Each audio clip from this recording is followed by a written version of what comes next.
Now we're talking about obviously pop culture, but the core here is really about dumbing down information and the short attention span of the target audience, which is obviously the youth. So there's this notion that the youth have very, very short attention span to whatever you're trying to feed them. So when you communicate, you kind of like dumb it down to as small pills as possible so they can actually assimilate. Now, what I want to ask first of all, and I will start with the lady over there, Sika. Sorry, ladies first. Is, first of all, is this a real issue? Does it exist? Hello? Okay. I think it's very clear that it exists. Let's take Instagram, for instance. We have 15 seconds videos because they feel that that is enough time to be able to communicate whatever it is that you want to communicate.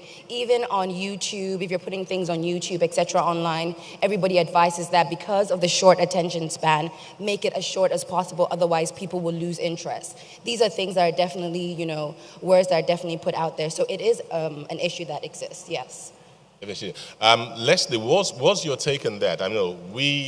I always say Nigerian are not as African can be, So coming from your own side of the continent, is it something that's also pertinent in that region?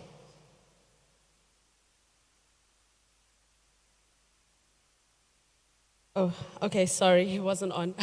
I think that definitely, it is like something that's very real. And I think for the most part, Oh, thank you. I think for the most part it's because if you think of the way media was back then or life and everything, there wasn't so many opportunities or so many things happening. So I think short concentration span comes from the fact that there's so many options of how do you get music, where do you get music, how many artists are there, how much is going on. So that's why I feel that, communicating and kind of dumbing stuff down and making it a bit shorter works, because before, people who are behind media were in control of media. And now if you have a social media account, you're in control of your own media, you know what I mean? You don't have to kind of wait for somebody else to make you famous. If you get X amount of likes, then in your world, you're kind of famous. So I think that that's the reason why that we are in this situation where people have short attention span. It's more because there's a lot more kind of options out there than anything else.